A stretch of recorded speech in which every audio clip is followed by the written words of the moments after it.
next video, exceptions to the law of supply. So in exceptions, we are going to see that there are certain cases in which even if the price increases, the supply will not increase. Price बढ़ भी गई तो भी supply बढ़ेगा ही नहीं. Because as per the law we know that when the price increases, the supply also increases and vice versa. But in today's question, in today's video, we are going to see that even if the price will rise, the supply will not increase. So these are the points which we are going to study today.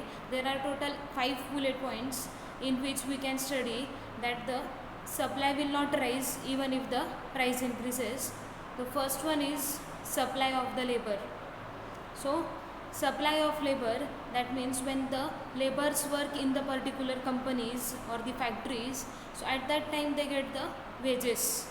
So from this chart we can come to know that labor of supply how it is. So first of all, let me tell you that when the wages are given to the laborers, so they prefer to do more work, and as the wages goes on increasing, they just say that my wages have increased, so I should work for more and more hours.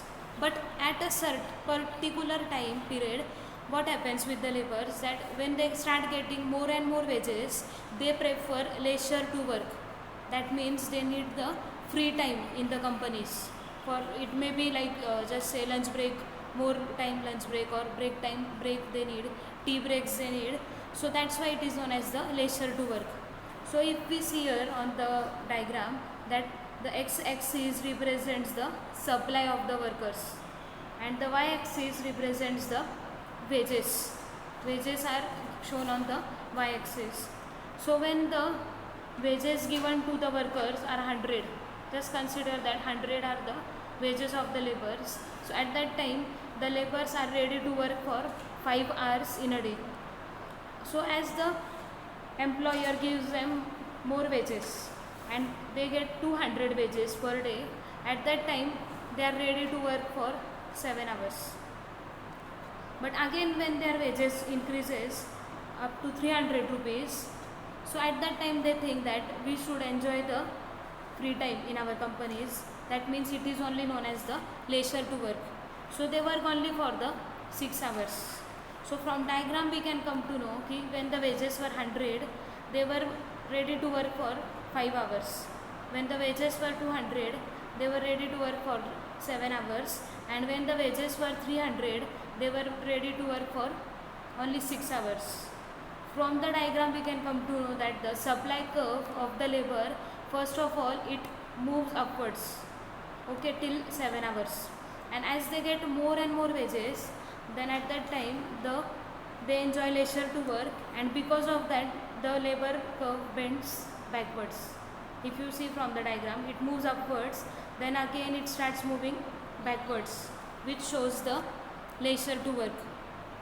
Because on this question only main agree and disagree questions are asked. So in that question also the question can be put in front of you that the labor curve moves backwards.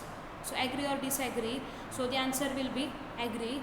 And while writing the answer, you should also draw the diagram which is necessary, or else the marks can be deducted. The next one is the agricultural goods. So regarding agricultural goods, if you see that agricultural sector totally depends upon the climatic conditions.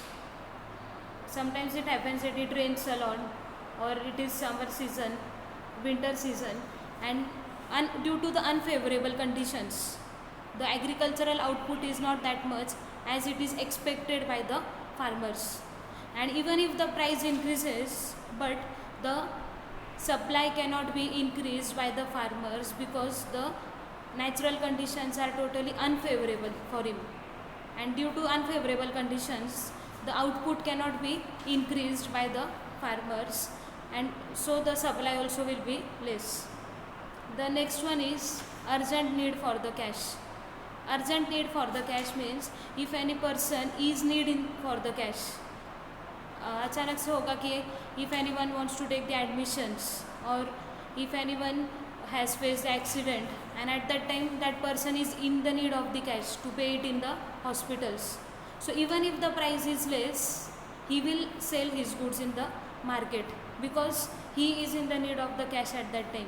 So he will not think that when the price will increase, at that time only I will do the supply in the market, because at that time he is totally in the need of the cash. So need of the cash also matters here. Next one is in the case of the perishable goods. So perishable goods means what it is? The goods which get destroyed immediately.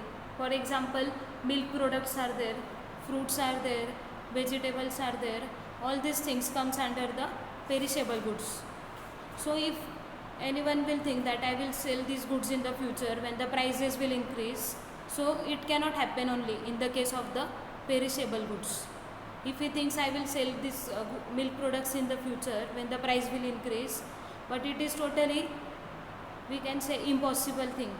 So in the case of perishable goods, even if the price will be more or even if the price will be less, the production will be that much only, as it gets destroyed fast. And the last point, that is the rare articles. So what do you mean by rare articles? The articles which are not available easily. You can say the precious stones are there, or articles are there, paintings are there. Even if you see, if you go to the museum, different types of stones are kept in the museums. So we can say, even if the prices will be paid more by the people to purchase the things from the museum, it is totally impossible. So even if the price increases, the supply will never increase, because those articles are found rare. So in the case of the rare articles also, the supply will never increase even if the price will start increasing. Thank you.